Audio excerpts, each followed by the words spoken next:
Shakyamuni Buddha. Good morning, everyone, on this nice and cold, wet morning. I like the cold, I don't like the wetness, which is probably why it's distracting people from getting out of bed. But that's okay.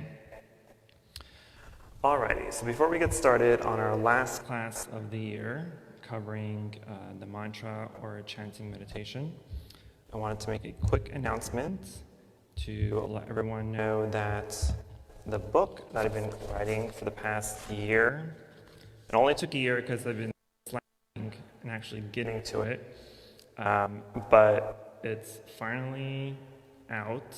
It's in the publishing process, so it should be available by Monday. So ignore the gray ribbon because it's my proof copy. But my book, Meditations, Aspirations, and Reflections for a Happier Life, is complete. So I'm very excited for that. So I created this book because I felt like it needed to be done. So let's backtrack a little bit.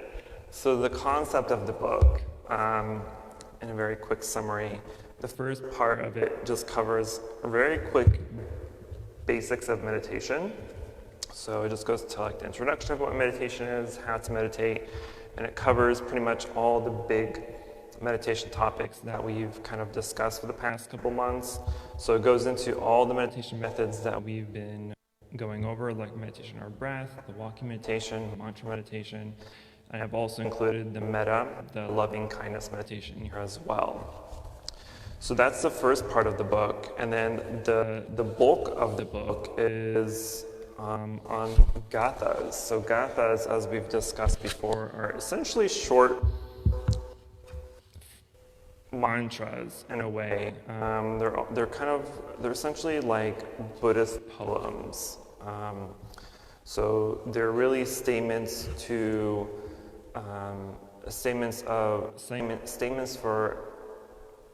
to recall and bring up mindfulness and awareness of the things that we do.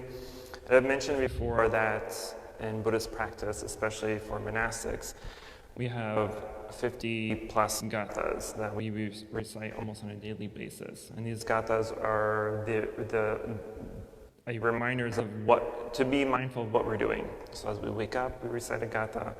As we put on our robes, we recite a gatha. As we brush our teeth, wash our hands, walk, sit, eat, clean, anything that we do, we recite a gatha to help us bring to mindfulness the activity that we're doing, to enjoy the activity that we're doing. So in the book, I've included a little over 60 gathas.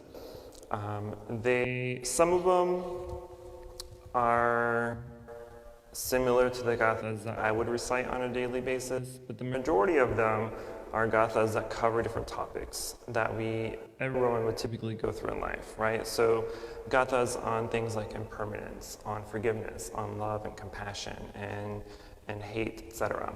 So the aspiration of this book is that you go through the gathas and then you use one or more of them as your meditation object during meditation, right? So as we've discussed, your meditation object is that you're focusing on, whether it's the breathing, whether it's walking, whether it's the mantra, right? These are objects of meditation. So instead of focusing on your breath or walking or mantras, you're using one of these gathas as your object of meditation. So like the mantra, you're continuously reciting it out loud or in your mind and reflecting upon it. That way, hopefully it will open up your mind and your heart to some of the difficulties that we all go through in life, and maybe it'll help bring up some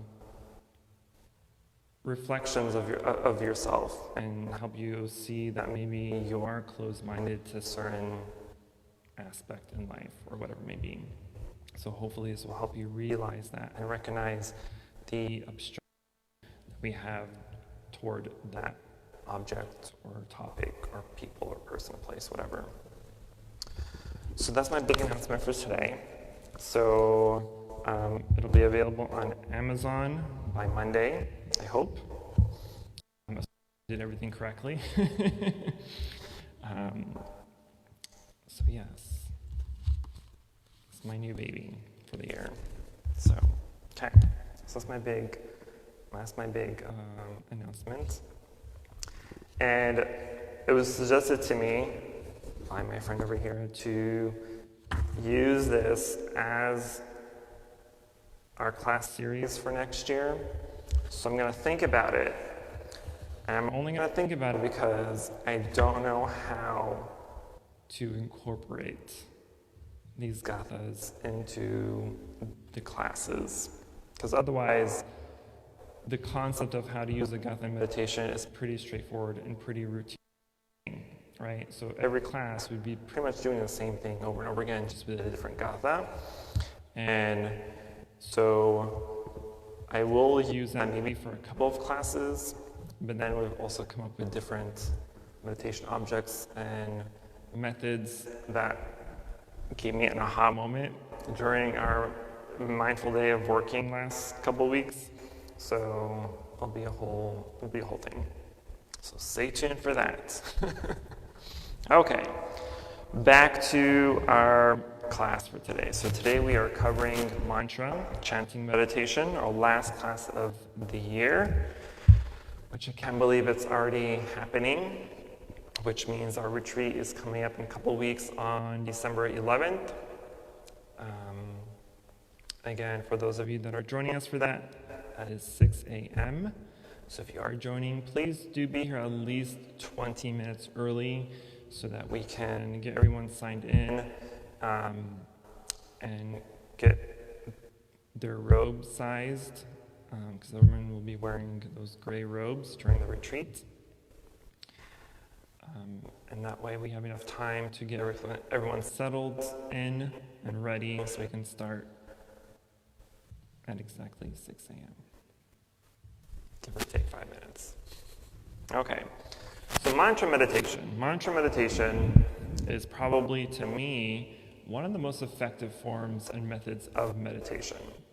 Because unlike meditating on our breath or the sensations of the breath or the body, mantra meditation or chanting meditation is something that we are physically doing. So it is essentially a good kind of distraction, right? Because we are chanting out loud, we are highly focusing and paying attention to the words that we're saying, to the sound of the voice, to the sound of the syllables in the mantra. So we have this physical thing that we're able to really hold on to and pay attention to and be super concentrated on, right? And so in mantra meditation, there's typically two forms. There's the verbal mantras and then there's silent mantras. So verbal mantras, I mean, they're both pretty self-explanatory. But the verbal mantras are the mantras that we say out loud, right? So like for today's practice, we're going to be chanting Amitabha. We're going to do part walking meditation by chanting Amitabha. And then we'll be sitting down and chanting Amitabha. And then we'll be slowly increasing the speed of the chant until we get to a point of nice just sound. That way when we stop, we have this nice bodily vibration that we're able to be able to sit and listen to the hum of our body for a few minutes for the remaining time of the sit. So what is a mantra? Let's just start with that first. What is a mantra? A mantra is essentially just a word or a phrase or even a syllable that creates a concentration point for our meditation, right? Sometimes, which I dislike this when it happens, but sometimes in Buddhist sutras or discourses, sometimes they mistranslate the word mantra or dharani. Dharani is just a longer form of a mantra into magic spell, right? It's a spell. And I really dislike that translation because it's untrue. Because in the West, when we see the word spell or hear someone say, or I'm going to cast a spell, we're thinking of like witchcraft or magic, right? I'm manifesting this change with the words I'm doing. That's really not the case. It kind of is, because a mantra has no power in itself. The word itself has no power. The power is all in our mind and our ability to concentrate on the word in our mind to create that and develop that focus within ourselves. And so a mantra could literally be any word or phrase. It doesn't have to be spiritual in nature, right? Typically during retreats and stuff, we either chant Namo Shakyamuni Buddha, or the Buddha's mantra, which is Om Moni Moni Maha Moni Shakyamuni Swaha, or we just say Namo Amitabha Buddha, or just Amitabha Buddha, or sometimes we do Om Mani Padme Hum. So all these are religious mantras, obviously, and they all have a meaning to them, but a mantra doesn't really have to have any meaning behind it. The reason we use specific mantras for specific practices or methods is because we are trying to focus specifically on what teaching or characteristic or aspiration that mantra holds, right?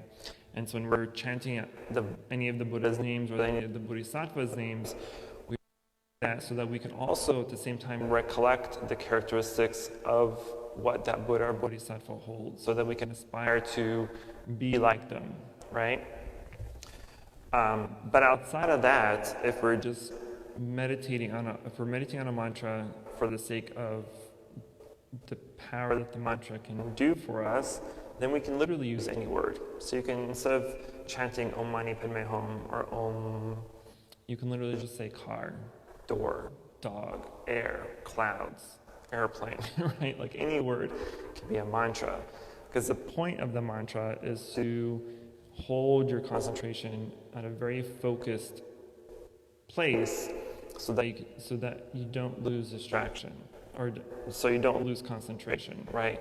And so when we're verbally saying these mantras out loud, the reason that they work so well is because you're saying the mantras out loud, you have a very strong concentration point.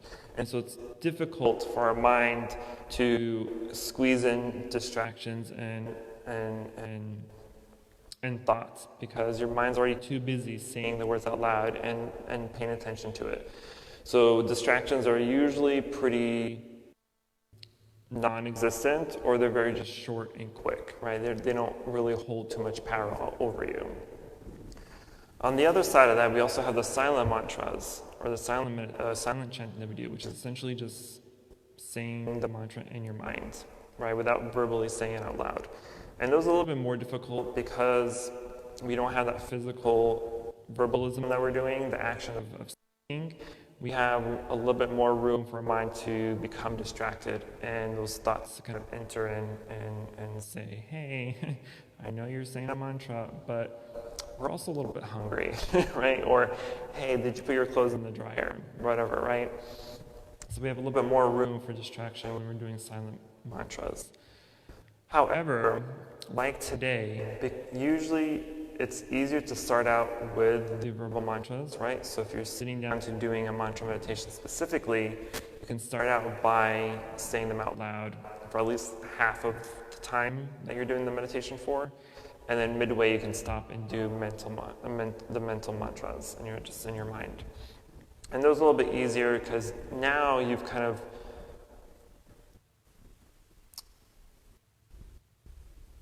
pre-practiced your mind to be concentrated and focused long enough while you're doing the verbal mantras. That way when you stop, your mind is still in that concentration mode, concentration zone. So it's a little bit easier to be focusing on the silent mantras. And usually on the silent mantras, to go with that, we typically add a visualization to it, right? So in temples or in Buddhist practice, when we're doing silent mantras, if we're doing a silent mantra like Amitabha or Shakyamuni Buddha or any other Buddha or Bodhisattva, at the same time we're also visualizing their image, right? So the whole point of the spiritual mantras is to aspire and develop those characteristics of the Buddha or the Bodhisattva, and so also visualize them in our mind as we're doing the silent mantra. So we have that extra help to it, right? So that way, again, the more stronger the focus and concentration that you have, the less likely your to become distracted. So the silence and the visualization meditation is pretty difficult. It's probably one of the most difficult practices because typically when we bring an image to our mind, to hold that image for a long time is very difficult. We can maybe hold the image for a few seconds before it disappears or before we get distracted, right? But to hold onto that image for a long period of time is pretty difficult. And so by either adding the verbal mantras or the silent mantras to that visualization, you're helping aid that image to stay a little bit longer and to pretty much push out any other distractions. Because to me, verbal mantras is a form of distraction, but it's a good kind of distraction, right? Because you're using that distraction as your meditation object, because you're holding on to that focus. And so it's a little bit easier to kind of fling out and have the other distractions kind of just not come into place, usually. Okay. That's pretty self-explanatory, usually mantra meditation. It's probably the easiest, but also one of the more challenging forms of meditation that we can do. But it is very effective. In my experience, it's very effective. And it's easier to start out with. So usually, like in our retreat in a couple of weeks, we have a silent sitting meditation, but for our first walking meditation period, we do mantra meditation. So we'll be chanting Namo Shakyamuni Buddha for our first walk meditation session. And then our second walking meditation will be silent, and then our third walking meditation will be as we walk, sit down, and speeding up to a stopping point.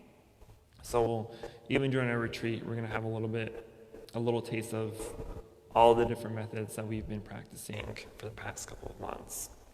And that way you have a crash course of all the methods and styles that we've been learning so far. Okay.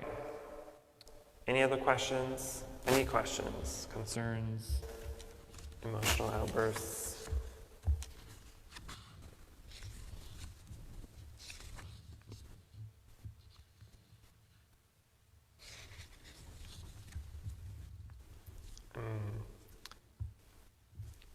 Opening my book to the mantra meditation part to see as a cheat sheet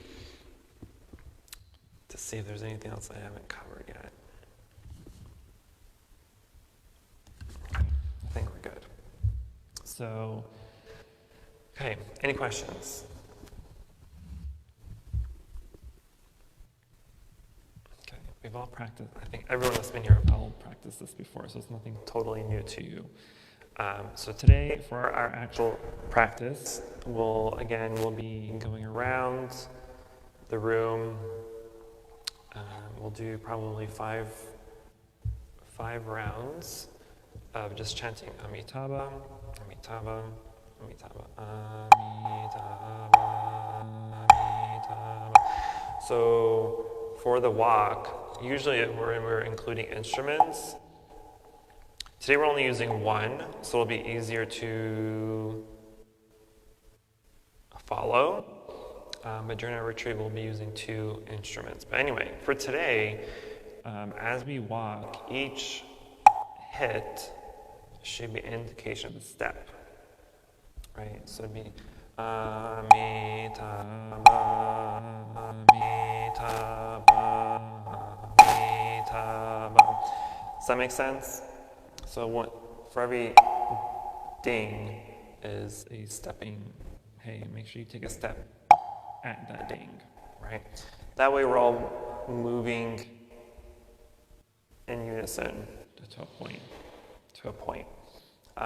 And then when we sit, we'll continue doing it slowly for a minute or two, then we will increase the speed until we get to a point where just hopefully it depends on how fast I go. Usually I go fast enough where Amitabha just sounds like like a vibrational sound.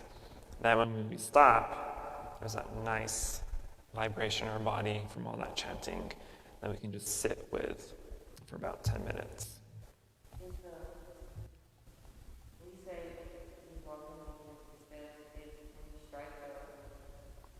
Right.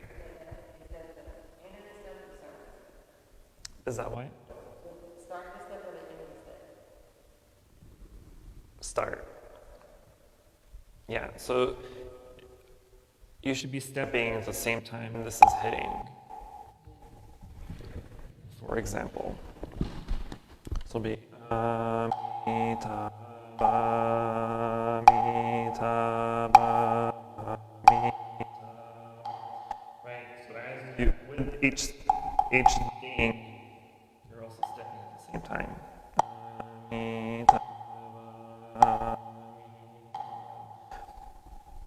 Makes sense? We're not in a big crowd today, so if you're off, it's fine. But for the retreat, it's going to be a little bit more important that we sing in unison, especially if it's going to be a bigger group.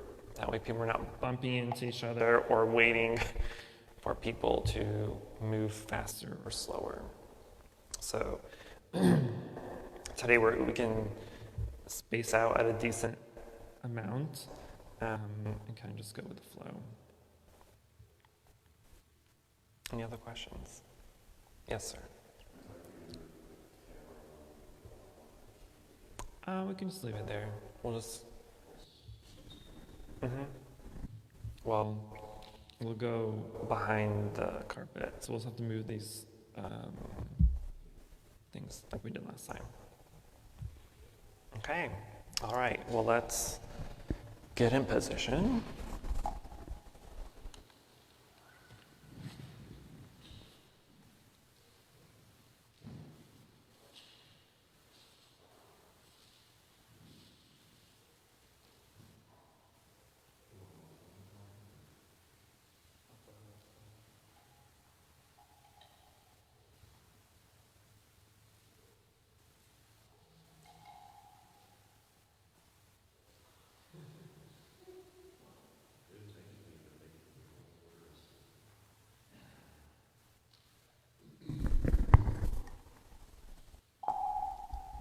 First bow in front of the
Amitabha, Amitabha, Amitabha, Amitabha,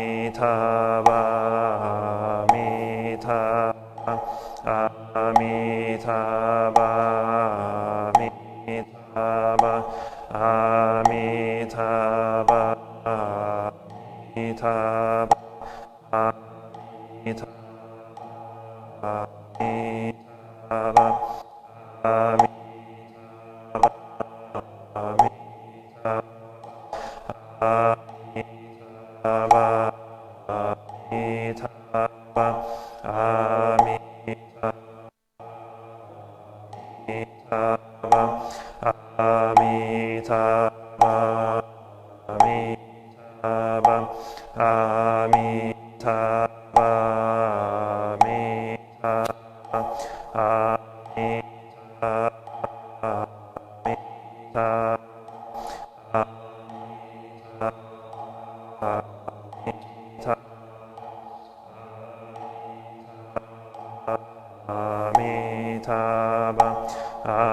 Amitabha, Amitabha, Amitabha,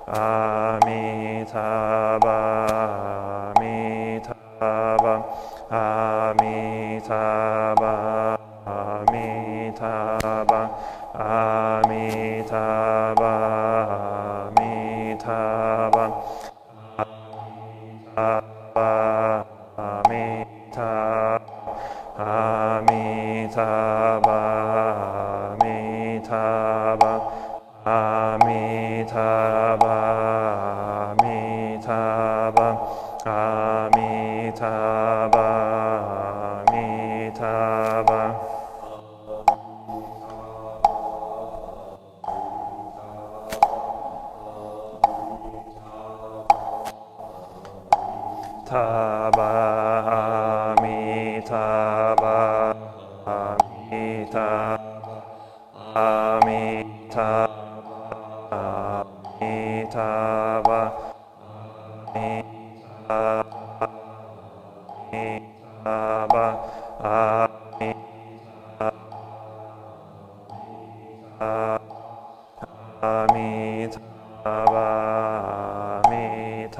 Amen.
Amitabha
How was everyone's sit?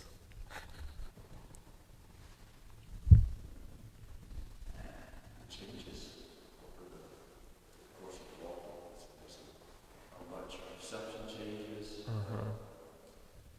then the whole consciousness of I'm saying words. At first it feels mechanical and trying to move, but just like sitting, your body settles down.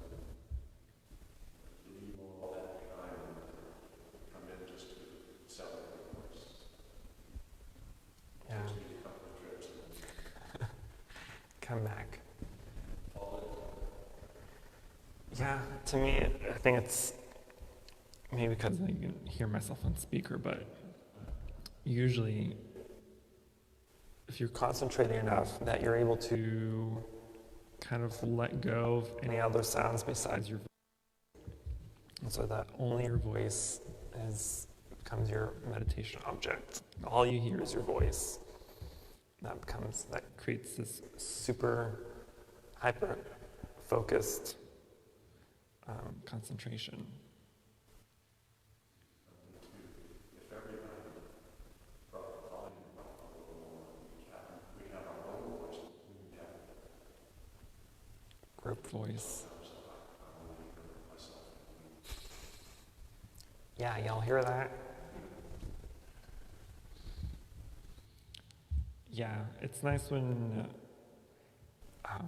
it's probably easier to like hear that when we're in the old shrine because it was a smaller space, and so when we had a handful of people chanting at the same time, it was like this nice group vibration, which really, I think, makes a difference when you're sitting.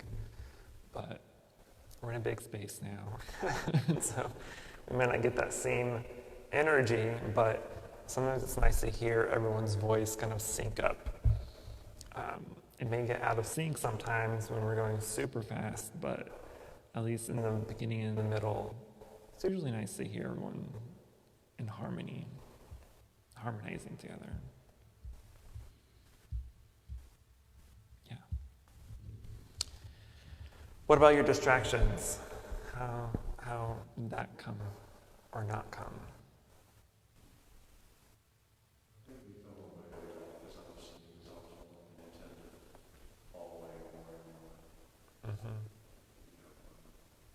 My balance is a little weird, so sometimes you get concerned about my balance. Then I'm thinking about where my legs are. And then I'm distracted. Yeah. Just give it time.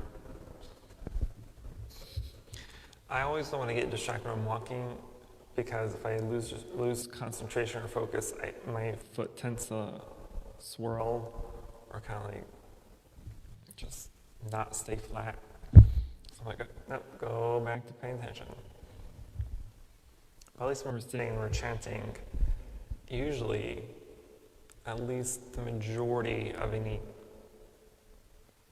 distracting thoughts are usually eliminated. Especially if you're not used to chanting, or especially not going that fast, because you're so focused on trying to stay in sync that your mind is just too busy with the syncing that it's just like, I don't have time to distract you. You're too busy. Which is why chanting meditation is highly effective, because it almost completely eliminates any distractions.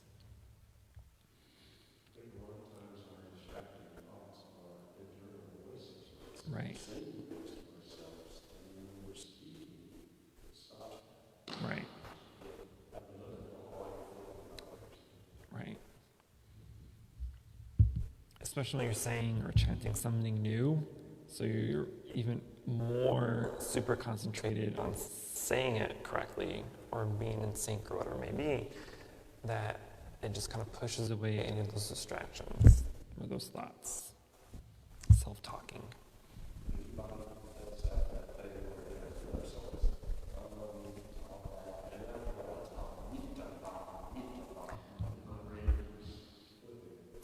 Yeah, I do that too.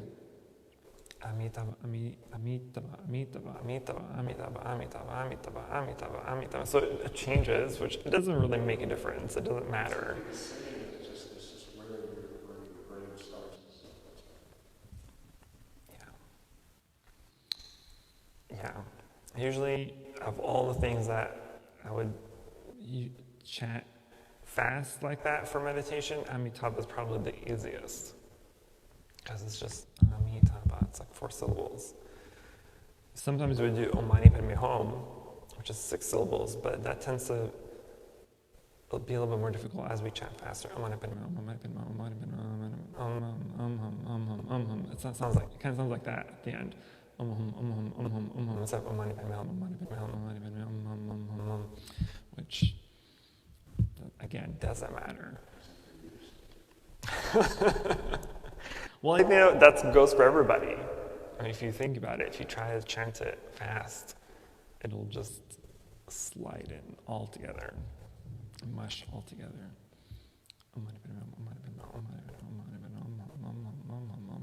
Which is, Om is already Om Ahom, right? The 3 universal syllables, which is also very effective in meditation. Just goes on and on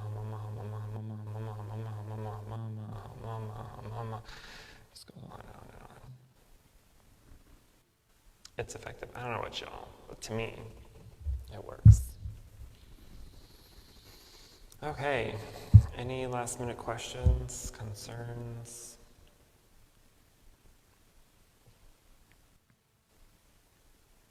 Okay. Well, in that case, as a reminder, next Sunday for our service, we'll be celebrating our teacher's 84th continuation day, birthday celebration next Sunday at 12:30.